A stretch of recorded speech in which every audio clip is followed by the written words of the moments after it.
ಇನ್ನು ರಾಜ್ಯ ಬಿಜೆಪಿಗೆ ಯಡಿಯೂರಪ್ಪನವರೇ ಪ್ರಶ್ನಾತೀತ ನಾಯಕರಾಗಿದ್ದಾರೆ. ಬಿಎಸ್ವೈ ನೇತೃತ್ವದಲ್ಲಿ ರಾಜ್ಯ ಬಿಜೆಪಿ ನಡೆಯಲಿದೆ, ಎಲ್ಲರೂ ಕೂಡ ಅವರ ನಾಯಕತ್ವದಲ್ಲೇ ಮುನ್ನಡೆಯಲಿದ್ದಾರೆ ಅಂತ ಹೇಳಿದ್ದಾರೆ.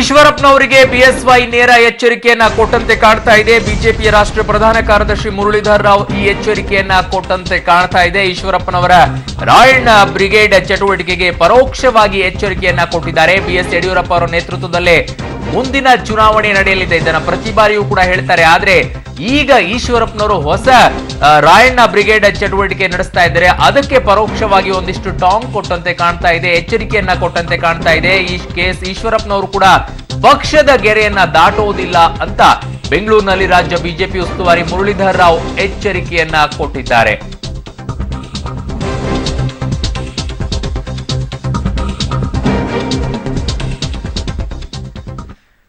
ಮನೆಗೆ ಸಂಬಂಧಪಟ್ಟಂತೆ ಮತ್ತಷ್ಟು ಮಾಹಿತಿಯನ್ನ ಪಡ್ಕೊಳ್ತೀನಿ. ನನ್ನ ಸಹೋದ್ಯೋಗಿ ರವೀಶ್ ಈಗ ನನ್ನೊಂದಿಗೆ ದೂರವಾಣಿ ಸಂಪರ್ಕದಲ್ಲಿದ್ದಾರೆ. ರವೀಶ್, ಒಂದು ಕಡೆ ಬಿಎಸ್ ಯಡಿಯೂರಪ್ಪನವರು ಹೇಳ್ತಾರೆ ನನ್ನ ಹತ್ರ ದಾಖಲೆಗಳಿದೆ, ಆ ದಾಖಲೆಗಳನ್ನ ನಾನು ಲೋಕಸಭೆಯಲ್ಲಿ ಬಿಡುಗಡೆ ಮಾಡ್ತೀನಿ ಸಿಎಂ ವಿರುದ್ಧವಾಗಿರುವಂತಹ ಅಕ್ರಮ ಆಸ್ತಿಯ ಬಗ್ಗೆ ಅಂತ ಹೇಳಿ.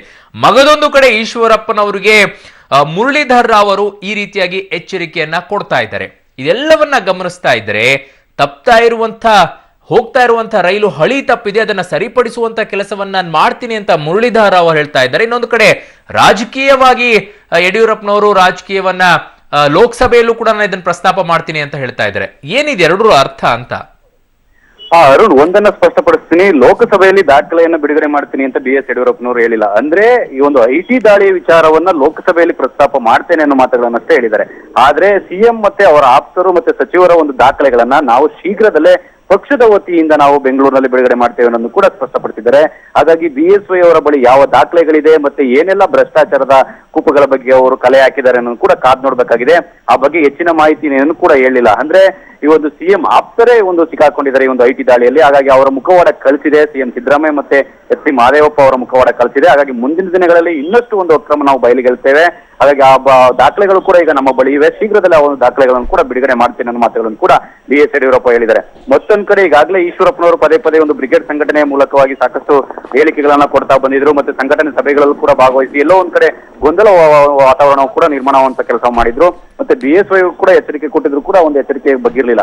ಈಗ ಹೈಕಮಾಂಡ್ ಮೂಲಕವೇ ಈ ಒಂದು ಈಶ್ವರಪ್ಪನವರಿಗೆ ಒಂದು ರೀತಿಯಲ್ಲಿ ಎಚ್ಚರಿಕೆಯನ್ನು ಕೊಡಿಸುವ ನಿಟ್ಟಿನಲ್ಲಿ ಯಡಿಯೂರಪ್ಪ ಸಕ್ಸಸ್ ಆಗಿದ್ದಾರೆ ಅಂತ ಹೇಳ್ಬೋದು. ಯಾಕಂದ್ರೆ ಇವತ್ತು ಪಕ್ಷದ ಕಚೇರಿಯಲ್ಲಿ ಒಂದು ಮುರಳೀಧರ್ ಅವರ ನೇತೃತ್ವದಲ್ಲಿ ಒಂದು ಪತ್ರಿಕಾಗೋಷ್ಠಿಯನ್ನು ಕೂಡ ನಡೆಸಿ ಆ ಮೂಲಕ ಪಕ್ಷದ ಗೆರೆಯನ್ನು ಯಾರು ಕೂಡ ದಾಟಬಾರದು, ನಮ್ಗೆ ಬಿಜೆಪಿ ಕಾರ್ಯಕರ್ತರು ಕೇವಲ ಬಿಜೆಪಿಗಷ್ಟೇ ದುಡಿಬೇಕು ಹೊರತು ಬೇರೆ ಯಾವುದೇ ಸಂಘಟನೆಗಳಿಗೆ ಅವರು ದುಡಿಬಾರದು ಅನ್ನೋದನ್ನು ಕೂಡ ಎಚ್ಚರಿಕೆಯನ್ನು ಕೂಡ ಮುರಳೀಧರ್ ರಾವ್ ಕೊಟ್ಟಿದ್ದಾರೆ. ಹಾಗಾಗಿ ಬಿಜೆಪಿ ಪಕ್ಷ ಒಂದು ಗೆರೆ ಇದೆ, ಆ ಒಂದು ಗೆರೆ ಒಳಗಡೆನೂ ಕೂಡ ಎಲ್ಲಾ ನಾಯಕರು ಇರ್ತಾರೆ. ಈಶ್ವರಪ್ಪ ಆಗಿರ್ಬೋದು, ಶೆಟ್ಟರ್ ಆಗಿರ್ಬೋದು, ಯಡಿಯೂರಪ್ಪನವರಾಗಿರ್ಬೋದು. ಯಡಿಯೂರಪ್ಪನವರು ಪ್ರಶ್ನಾತೀತ ನಾಯಕ, ಅವರೇ ಮುಂದಿನ ಸಿಎಂ. ಹಾಗಾಗಿ ಒಬಿಸಿ ಮೋರ್ಚಾದ ಮೂಲಕವೇ ಎಲ್ಲವೂ ಕೂಡ ನಡಿಬೇಕು ಅಂತನೂ ಕೂಡ ಈಗಾಗಲೇ ಯಡಿಯೂರಪ್ಪನವರು ಸ್ಪಷ್ಟಪಡಿಸಿದ್ದಾರೆ. ಹಾಗಾಗಿ ಎಲ್ಲೋ ಒಂದ್ ಕಡೆ ಒಂದು ಮುಸುಕಿನ ಗುದ್ದಾಟಕ್ಕೆ ತೆರೆ ಎಳೆಯಲು ಹೈಕಮಾಂಡೇ ಬರಬೇಕಾಗಿತ್ತು ಅಂತ ಕೂಡ ಹೇಳಲಾಗ್ತದೆ. ಅದ್ರ ಜೊತೆಗೆ ಯಡಿಯೂರಪ್ಪನವರು ಕೂಡ ಈಗಾಗಲೇ ಮಾತನಾಡಿದ್ದಾರೆ. ಅಂದ್ರೆ ಯಾವುದೇ ಕಾರಣಕ್ಕೂ ಕೂಡ ಪಕ್ಷದ ಗೆರೆಯನ್ನು ಕೂಡ ದಾಟದ್ರೆ ಶಿಸ್ತು ಕ್ರಮವನ್ನು ಜರುಗಿಸ್ತೇವೆ ಅನ್ನೋದು ಕೂಡ ನೇರವಾಗಿ ಎಚ್ಚರಿಕೆಯನ್ನು ಕೊಟ್ಟಿದ್ದಾರೆ. ಹಾಗಾಗಿ ಮುಂದಿನ ದಿನಗಳಲ್ಲಿ ಇವರಿಬ್ಬರ ನಡುವಿನಂತಕ್ಕಂಥ ಅಸಲಿ ಗೇಮ್ ಸ್ಟಾರ್ಟ್ ಆಗುತ್ತೆ ಅಂತಾನೆ ಹೇಳ್ಬೋದು ಅರುಣ್. ನಿಜ ರವೀಶ್, ಅದರಲ್ಲಿ ಯಾವುದೇ ಬೇರೆ ಮಾತೇ ಇಲ್ಲ ಅಂತ ಅನ್ಸುತ್ತೆ.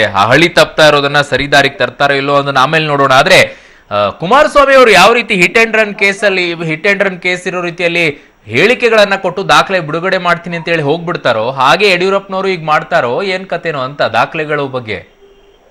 ನಿಜಕ್ಕೂ ಕೂಡ ಪರ್ಟಿಕ್ಯುಲರ್ ಆಗಿ ಯಡಿಯೂರಪ್ಪನವರು ಯಾವ ವಿಚಾರಕ್ಕೆ ಸಂಬಂಧಪಟ್ಟಂತೆ ಈ ಒಂದು ದಾಖಲೆಗಳನ್ನ, ಅಂದ್ರೆ ಯಾವ ಭ್ರಷ್ಟಾಚಾರ ಯಾವ ಹಗರಣಕ್ಕೆ ಸಂಬಂಧಪಟ್ಟಂತೆ ದಾಖಲೆಗಳನ್ನ ಬಿಡುಗಡೆ ಮಾಡ್ತೀನಿ ಅಂತ ಕೂಡ ಸ್ಪಷ್ಟವಾಗಿ ಹೇಳಿಲ್ಲ. ಆದ್ರೆ ಈ ಒಂದು ಸಿಎಂ ಮತ್ತೆ ಅವರ ಆಪ್ತರು ಜೊತೆಗೆ ಸಚಿವರ ಒಂದು ಕ್ರಮ ಆಗಿರ್ತಕ್ಕಂತ ಒಂದು ಕೆಲವು ದಾಖಲೆಗಳು ನನ್ನ ಬಳಿ ಇದೆ. ಹಾಗಾಗಿ ಅವನು ಕೂಡ ನಾವು ಸಂಗ್ರಹ ಮಾಡಿದ್ದೇವೆ.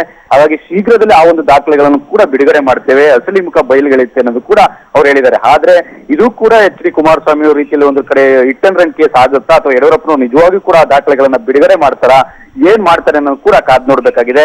ಹಾಗಾಗಿ ಇನ್ನೇನು ಕೆಲವೇ ದಿನಗಳಲ್ಲಿ ಅದಕ್ಕೆ ಯಡಿಯೂರಪ್ಪನವರು ಕೂಡ ಉತ್ತರ ಕೊಡುವಂತರಿದ್ದಾರೆ. ಅರುಣ್. ಓಕೆ ರವೀಶ್, ನಿಮ್ಮೆಲ್ಲ ಮಾಹಿತಿಗೆ ಧನ್ಯವಾದಗಳು.